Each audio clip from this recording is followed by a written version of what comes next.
បាទសួស្តីបងប្អូនទាំងគ្នាតោះអញ្ចឹងយើងទៅបន្តការងារយើងបន្តទៀតបាទអញ្ចឹងវីដេអូមុនគឺយើងបានដាក់ level ceiling រួចហើយគឺ level 3ម៉ែត្រប៉ុន្តែយើងអត់ទាន់បានដាក់ level 3ម៉ែត្រ2ទេអញ្ចឹងដើម្បីយើងទៅដាក់ level 3ម៉ែត្រ2គឺយើងទៅចូល 3D ណាប៉ុន្តែខ្ញុំចង់ដាក់level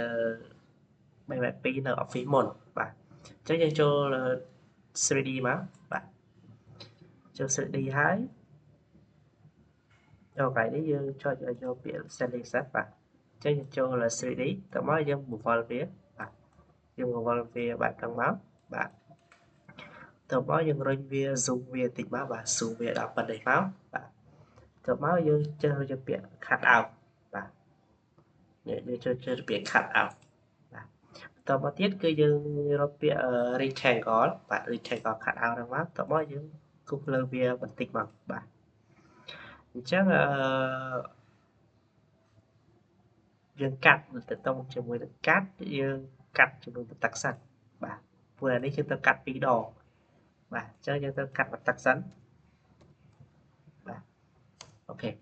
កាត់បន្ទឹកសិនតមកយើងចូល 2D វិញមកបាទអញ្ចឹងទៅតង់ជាមួយនឹងយើងកាត់មិនគឺយើងទាញវាចំ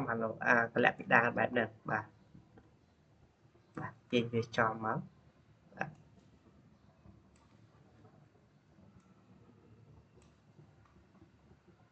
បាទដាក់វាចំជើងមកបាទអូខេតមកទៀតគឺយើងទៅចូល 3D វិញបាទ 3D យើងស៊ូមវាបន្តិចទៀតមកបាទតមកយើងកាត់វាមួយតង់ទៀតមិញយើងកាត់មួយតង់ហើយមួយតង់គឺមានថាយើងបានតែ3ម៉ែត្រទឹកទេឥឡូវយើងកាត់មួយតង់ទៀតឲ្យបាន3ម៉ែត្រពីទឹកបាទអញ្ចឹងយើងចូលកាត់តង់ទៀតមកបាទឃើញបែបហ្នឹងបាទនេះបាទយើងកាត់វាទឹកទៀតទៅមកគឺយើងចូល 2D វិញទៅមកយើងទាញវាយកដាក់ខាងក្រៅវិញបាទទាញតាមដាក់តាមកលៈពិដានហ្នឹង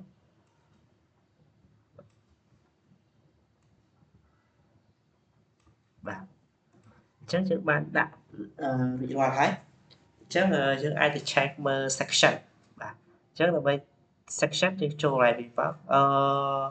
ដើម្បីងាយស្រួលយើងយកបន្ទប់ទៅបានហើយដើម្បីមើល section ណា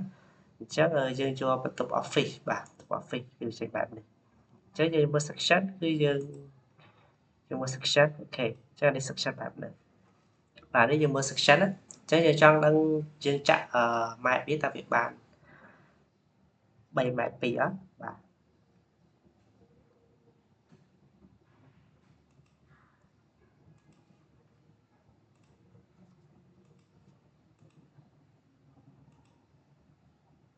អូខេនេះបាទនេះ3ម៉ែត្រ2អញ្ចឹង level នេះគឺ level 3ម៉ែត្រ2ហើយ level ខាងក្រោមនេះគឺជា level 3ម៉ែត្របាទអញ្ចឹង level 3ម៉ែត្រហើយខាងលើនេះគឺជា level 3ម៉ែត្រ2បាទតមកយើងចុចពាក្យ 2D វិញមកបាទ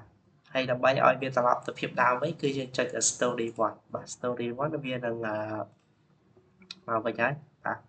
អញ្ចឹងតកតងជាមួយនឹង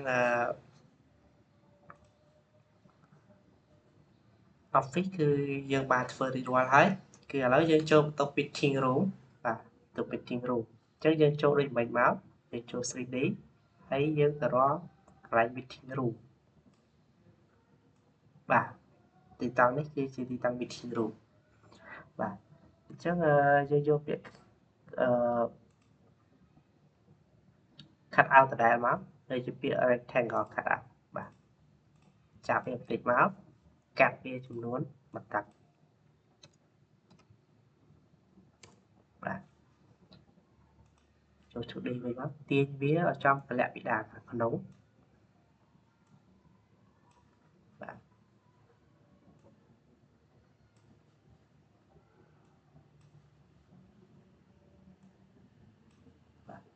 ទៅមកចូល 2D វិញ zoom បន្តិចទៀតមកកាត់វាmộtតង់ទៀតបាទចឹងកាត់វាmộtតង់ទៀតគ្រប់ពីទឹកហើយបាទ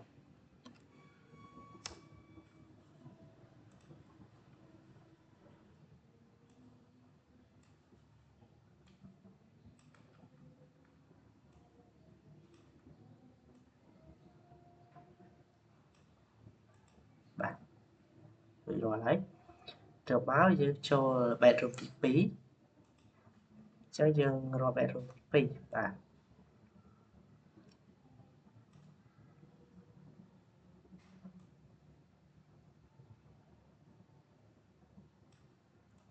bedroom tí phí bà nhà lấy dân thơ đi kia thế đó bà tắt mà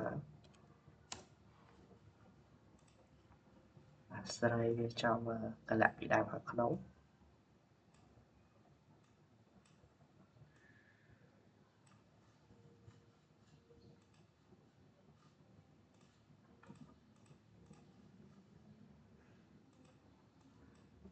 cắt tắt tiếp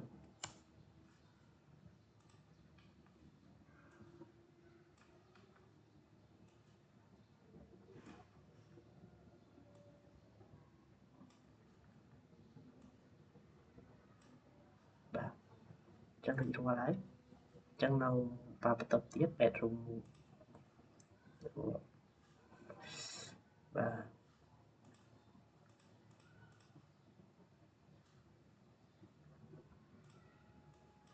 cắt cho nó tắt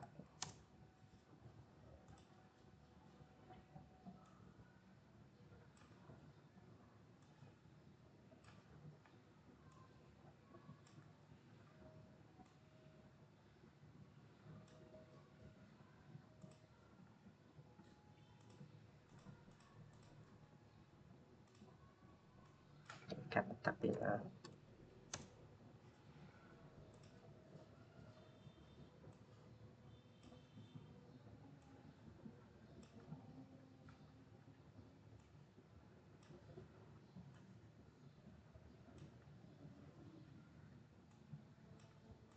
bà là ní chưa nhưng mà đã được rồi thấy bà lớn dân trong tầm bedroom one bà dân select bedroom one đó bà đây dân tầm section bà đây section bà cho đến khi là bạn bay máy và bay máy và đến khi là bạn bay mặt pì ok bà chắc là video này giúp xong chặt và tầm bằng sẵn và chắc chắn mình bật to về đi trên video cả